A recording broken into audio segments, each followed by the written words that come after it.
시청자 여러분 안녕하십니까? 크리스찬 헤럴드 TV 뉴스룸의 손동원입니다. 세계 각국에서 뉴스룸과 크리스찬 헤럴드 TV를 사랑해 주시는 여러분 모두에게 감사드립니다. 오늘 뉴스룸 타이틀은 부활을 향해 달려가는 사람들입니다. 1967년 미국 메릴랜드의 여름은 유난히 무덥고 습기가 많았습니다. 승마와 하이킹 그리고 테니스를 좋아했던 17살의 수영선수 조니는 언니인 캐시와 함께 체사피크 해변으로 달려가서 짙푸른 바닷물로 뛰어들었습니다. 두 사람은 멀리 떨어져 있는 뗏목까지 수영 경주를 시작했습니다. 목표한 뗏목까지 헤엄쳐서 도달한 조니는 뗏목에 올라가서 바닷물 속으로 다이빙을 했습니다. 그 순간 갑작스러운 충격으로 정신이 멍해졌습니다. 바다 밑의 바위에 머리가 부딪힌 것입니다. 온몸이 경련을 일으키고 힘이 빠져나갔습니다. 그것은 마치 전기 감전과도 같은 강한 충격이었습니다. 정신은 말짱해서 헤엄을 쳐야 한다고 생각했지만 몸은 전혀 움직일 수가 없었습니다. 조니는 숨을 죽이고 기도하며 기다렸습니다. 미국 메릴랜드주 볼티모어에서 태어난 금발의 수영선수 조니 에릭슨 타다에 대한 이야기입니다. 체사피크 해변에서의 사고로 인해서 조니의 목이 부러져서 4번째와 5번째 사이에 목뼈가 골절되었고 어깨 아래로 전신마비가 되었습니다. 친구들이 대학에 입학할 준비를 하고 있었을 때 조니는 목숨을 건 사투를 벌였고 평생 휠체어에 앉아서 살아야 할 운명에 직면하게 되었습니다. 그녀는 재활치료를 하는 과정에서 쓰라림과 좌절, 그리고 원망과 분노, 심지어는 자살하고 싶은 우울증에 시달리게 되었으며 몇 번이나 자살을 시도했습니다. 조니는 인간이 겪을 수 있는 모든 감정에 휩싸였습니다. 그녀는 왜 하필이면 나에게 이런 일이 일어났는지 하나님께 수만 번이나 질문을 했습니다. 그러나 재활훈련과 치료기간을 통해서 부모님과 자매들 그리고 친구들의 사랑과 도움을 받으면서 점차적으로 깊은 블랙홀에서 빠져나왔습니다. 그녀는 입으로 그림을 그리는 법을 배웠습니다. 그리고 장애를 가진 사람들을 후원하는 모임도 만들었습니다.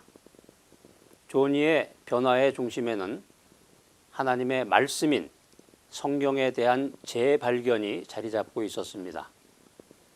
그녀는 자기처럼 움직이지 못하고 무력하며 마비된 채 십자가에 달리신 예수 그리스도를 생각하면서 큰 은혜를 받았습니다. 하지만 그녀에게 가장 큰 도움을 준 것은 예수 그리스도의 부활이었습니다. 조니는 이렇게 말합니다. 나는 이제 미래에 대한 소망이 있다. 성경은 우리의 몸이 하늘에서 영화롭게 된다고 말한다. 그때는 내가 여기에서 죽은 후에 내 발로 춤을 출 시간이다. 손가락은 오그라들어 구부러지고 근육은 쇠약해지고 무릎은 비틀리고 어깨 아래로는 아무런 감각이 없는 내가 언젠가는 가볍고 밝으며 강력하고 눈부신 의로 옷 입은 새로운 몸을 가지게 될 것이다. 이것이 나처럼 척추를 가진 사람에게 또 뇌 손상을 입은 환자에게 그리고 조울증 환자에게 어떤 소망을 주는지 상상할 수 있겠는가? 다른 어떤 종교나 철학도 새로운 몸과 새로운 정신을 약속하지 않는다. 오직 예수 그리스도의 부활의 복음 안에서만 상처 입은 사람이 이처럼 놀라운 소망을 발견할 수 있는 것이다. 외롭고 힘든 생활을 해온 조니는 마침내 1982년에 켄 타다와 결혼을 하게 됩니다. 켄은 32년간을 교사로 있다가 조니와 함께 장애인 사역을 하기 위해서 2004년에 은퇴를 했습니다. 조니는 휠체어에 앉아서 전 세계를 여행하면서 그리스도를 증거했습니다. 그녀는 빌리 그레함 전도협회에서 주최하는 모임에서 간증을 하였고 전 세계에서 열린 각종 모임의 주강사로 활약했습니다. 조니는 48권 이상의 책을 저술했고 수많은 음악을 녹음했습니다. 또한 렐리킹 라이브에 4번이나 출연했고 국제성경협회에서 주는 골드워드상을 비롯한 수많은 상을 수상했습니다. 또한 웨스트민스터 세미너리를 비롯해서 6군데에서 명예박사학위를 받았습니다. 시청자 여러분, 전신마비로 휠체어에 앉은 여인이 이처럼 엄청난 업적을 이룰 수 있었던 원동력은 무엇일까요? 그것은 하나님을 향한 그녀의 열정과 예수 그리스도에 대한 부활신앙이었습니다. 부활신앙은 이론이 아니라 능력입니다. 부활신앙은 먼 훗날이 아니라 바로 오늘 죽어있는 나의 믿음과 나의 소망을 살아나게 합니다. 부활신앙은 깨어진 인간관계를 회복시키고 세상에서 승리하게 만듭니다. 저명한 보수주의 신학자이며 독일 비덴 이스트 성서학교 교장을 지냈던 에릭 사워 박사는 이런 말을 했습니다.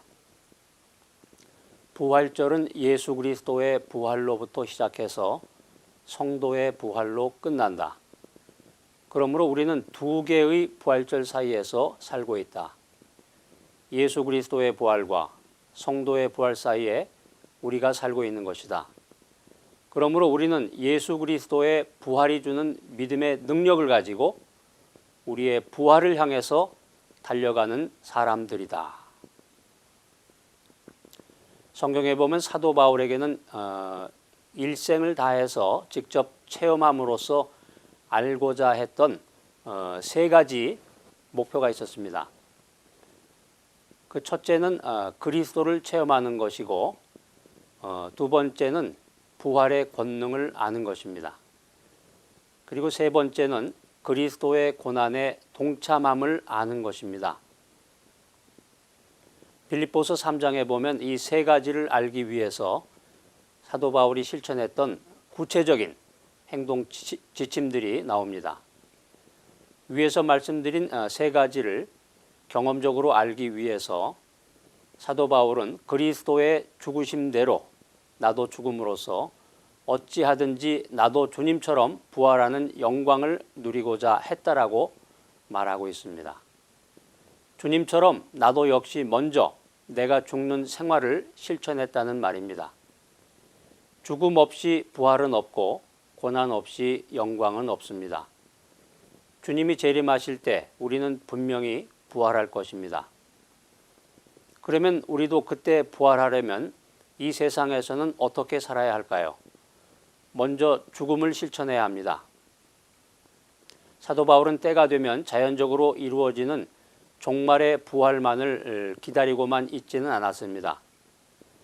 주님이 부활했던 그 능력을 자신의 삶 속에서 체험하려고 자신을 부인하고 주님을 따르는 십자가의 삶을 최선을 다해서 실천했던 것입니다. 시청자 여러분, 우리는 예수 그리스도의 죽음과 그 고난에 함께 참여하도록 부름을 받은 사람들입니다. 왜냐하면 그렇게 해야 예수 그리스도의 능력이 우리를 통해서 드러나기 때문입니다.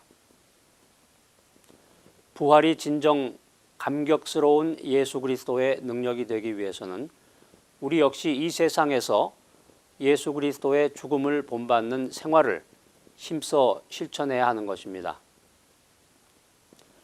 기독교 신앙은 죽음을 진지하게 생각합니다. 인간 삶의 마지막에 찾아오는 죽음은 인간에게 결코 가벼운 주제가 아닙니다. 죽음의 현실에 대항해서 기독교 신앙은 예수 그리스도의 부활을 믿고 선포합니다. 왜냐하면 기독교 신앙의 근본은 부활 신앙이기 때문입니다. 사도 바울이 말한 것과 같이 그리스도께서 만일 다시 살지 못하셨으면 우리의 전파하는 것도 헛것이요 우리의 믿음도 헛것일 수밖에 없습니다. 부활하신 분은 십자가에 못 박혀 죽으신 분입니다. 다시 말해서 그리스도의 부활은 십자가와 긴밀한 연관성을 맺고 있습니다. 하나님 없는 인간은 죄 가운데 살며 율법 아래 놓여 있고 죽음의 세력 아래서 신음하게 됩니다. 예수 그리스도의 부활은 죄와 사망의 굴레 속에 빠져 있는 인간들과 피조물을 향한 구원론적인 맥락에서 이해되어야 합니다. 하나님이 죽은 자 가운데서 예수 그리스도를 살리셨다는 것을 마음으로 믿는 것은 하나님이 나를 사랑하시고 하나님이 나의 삶을 변화시키시고 또 하나님이 나를 구원하여 영원한 기쁨으로 인도하실 것을 확신하는 것을 의미하는 것입니다. 성경에 보면 그리스도께서 장사한 지 사흘 만에 부활하셨다고 기록되어 있습니다. 이 사흘의 의미에 대해서 성경은 요나가 밤낮 사흘을 있었던 것 같이 인자도 밤낮 사흘을 땅속에 있으리라고 말하고 있고 또한 여호와께서 제3일에 우리를 일으키시리니 우리가 그 앞에서 살리라고 선포하고 있습니다. 이것은 그리스도의 십자가와 부활 사건이 고립된 사건이 아니라 구약과 신약 전체를 흐르는 구속사의 사건 속에서 살펴져야 함을 말하고 있는 것입니다. 십자가와 부활 사이에 3일간의 간격이 있음을 인식함으로써 부활은 십자가의 구속적 의미만을 지칭하는 것이 아니라 십자가와는 독립된 구체적인 사건을 의미한다는 점을 깨달아야 합니다. 바울이 부활 사건의 의미를 증명과 실증에 두지 않고 복음 전파와 믿음에 두는 이유가 바로 여기에 있는 것입니다. 바울은 그리스도의 부활이 없으면 우리의 복음 전파와 믿음이 헛된 것임을 말하면서 부활이 있기 때문에 우리의 복음 전파와 믿음이 살아있다고 말하고 있습니다. 부활 사건은 이 세상에 속한 일부분의 사건이 아니라 다가오는 새로운 세계를 선포하는 사건이기 때문에 부활 사건의 전체적인 의미는 다가오는 하나님 나라의 테두리 안에서 이해되어야만 올바로 해석될 수 있습니다. 예수 그리스도의 부활이란 이전의 삶의 소생이나 이전 세계의 단순한 연장이 아니라 그것은 하나님의 새로운 생명과 새로운 시대가 이미 이 세상 속에서 시작되었음을 의미하는 것입니다. 그리스도의 부활 사건은 피조물의 역사에 있어서 유례가 없는 첫 사건이었지만 그것이 마지막 사건은 아닙니다.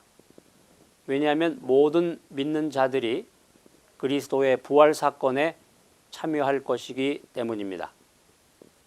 바울은 고린도전서 15장에서 이렇게 기술하고 있습니다. 이제 그리스도께서 죽은 자 가운데서 다시 살아 잠자는 자들의 첫 열매가 되셨도다. 예수 그리스도가 육체 가운데 부활한 것과 같이 모든 성도도 육체 가운데 부활할 것입니다. 성도의 최종적인 완성은 육체를 벗고 영혼의 상태로 돌아가는 것이 아니라 그리스도의 몸의 부활의 삶에 참여하는 것입니다. 지금으로부터 약 2000여 년 전에 고대 근동의 한 마을에서 한 사람이 로마 제국의 세력과 당시의 종교 지도자들의 모함을 받아서 희생되었습니다. 그를 따르던 제자들 가운데 한 사람이 그를 팔았고 나머지 제자들은 그의 체포와 죽음의 사건 가운데서 모두 뿔뿔이 흩어지고 말았습니다. 그 장면을 보고서 그날 밤 잠자리에 들었던 사람들은 모두 이렇게 생각했습니다. 그것이 우리들이 지녔던 신랄 같은 희망의 마지막이라고. 그 당시에는 어느 누구도 그것이 새로운 시작이 될 줄은 꿈에도 생각하지 못했습니다. 그러나 장사한 지 사흘 만에 예수 그리스도는 부활하시고 새 역사를 향한 새로운 행진은 시작되었고 오늘도 그 완성을 향해서 진행되고 있습니다. 너희 속에 착한 일을 시작하신 이가 그리스도 예수의 날까지 이루실 줄을 우리가 확신하노라. 시청자 여러분, 십자가에 달린 예수 그리스도의 열린 무덤의 틈새를 통해서 끝없는 부활과 생명의 흐름이 세계 속으로 들어오고 있습니다. 바로 그것이 부활절이며 바로 그것이 부활신앙입니다. 이상 크리스천 헤럴드 TV 뉴스룸에서 손동원이었습니다.